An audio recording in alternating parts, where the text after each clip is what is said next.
តើបងប្អូនមានអារម្មណ៍ថាកំពុងផ្លោះប្ដូរពេលវេលានិងសុខភាពដើម្បីរកប្រាក់ចំណូលដើម្បីផ្គត់ផ្គង់គ្រួសារមែនទេចាក្នុងនាមយើងធម្មតាយើងមិនត្រឹមតែចង់រកប្រាក់ដើម្បីបង់ bill នៅក្នុងផ្ទះទេប៉ុន្តែយើងចង់មានពេលវេលាច្រើនសម្រាប់កូននិងគ្រួសារហើយអាចធ្វើការទៅតាមម៉ោងដែលយើងទំនេរហើយមានពេលច្រើនជាមួយពួកគាត់ចាសាវរីល្អនេះជាមូលហេតុដែលខ្ញុំឆ្លាញ់ចូលយកមកកម្ម digital ដែលខ្ញុំអាចជួយម៉ាក់ជាច្រើនគាត់អាចធ្វើការប្រើ automate system ធ្វើការឲ្យយើង24/7ដោយពួកយើងអាចធ្វើការឆ្លាតជាងមុនហើយមិនបាច់ធ្វើការខ្លាំងដូចមុនទេនេះជាមូលហេតុទាំង12ដែលពួកយើងចាប់ផ្ដើមអាជីវកម្ម digital ពីព្រោះខ្ញុំចង់មានពេលវេលាច្រើនជាមួយកូនៗនិងគ្រួសារដើម្បីបង្កើត plan B របស់ខ្ញុំនៅថ្ងៃអនាគតខ្ញុំចង់បានការងារឬក៏មុខរបរមួយដែលខ្ញុំអាចរកចំណូលបាន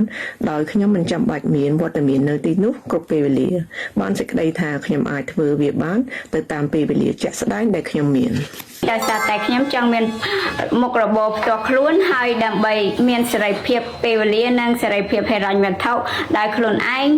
ដើម្បីចាប់ផ្ដើមអាជីវកម្ម digital online គ្រាន់តែមានទូរស័ព្ទជាមួយនឹងអ៊ីនធឺណិតអ្នកអាចចាប់ផ្ដើមដោយការចំណាយតិចបានហើយខ្ញុំចាប់ផ្ដើមអាជីវកម្ម digital ព្រោះខ្ញុំមិនចាំបាច់ចំណាយលើថ្លៃមើលកូន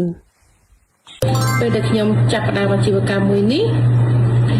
គឺបង្រៀនឲ្យខ្ញុំមានទំនុកចិត្តលើខ្លួនឯងមាន confidence និងរៀនសូត្របានច្រើនចា៎ជាគំរូល្អសម្រាប់កូនការចាប់ផ្ដើមអាជីវកម្ម digital marketing ខ្ញុំចង់មានប្រាក់ចំណូលអត់ដែនកំណត់និងមានពេលវេលាគ្រប់គ្រាន់សម្រាប់ដើរកម្សាន្តជុំវិញពិភពលោកជាមួយមនុស្សជាទីស្រឡាញ់ទោះបីជាខ្ញុំនៅផ្ទះក៏អាចរកចំណូលចូលបានដែរដោយស្របច្បាប់ខ្ញុំជ្រើសរើសធ្វើការដែលឆ្លាតវៃជាងមុនមិនមែនធ្វើការខ្លាំងជាងមុន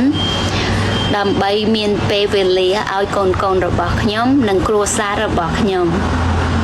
ចូលនៅក្នុង business នេះដោយសារតែខ្ញុំចង់រកប្រាក់ចំណូលបានពីផ្ទះដោយបងប្អូនត្រូវការទូរស័ព្ទឬក៏កុំព្យូទ័របងប្អូនអាចធ្វើបានខ្ញុំចាប់យកអាជីវកម្ម digital business មួយនេះព្រោះខ្ញុំចង់មាន freedom income វែងឆ្ងាយហើយក៏មានពេលវេលាសម្រាប់ក្រុមគ្រួសារ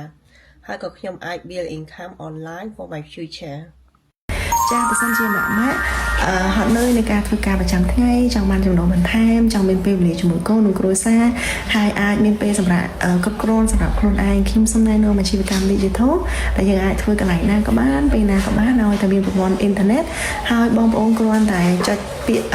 comment ready ពួកយើងនឹង happy នឹង guide បងប្អូន every step of the way អរគុណជម្រាបលា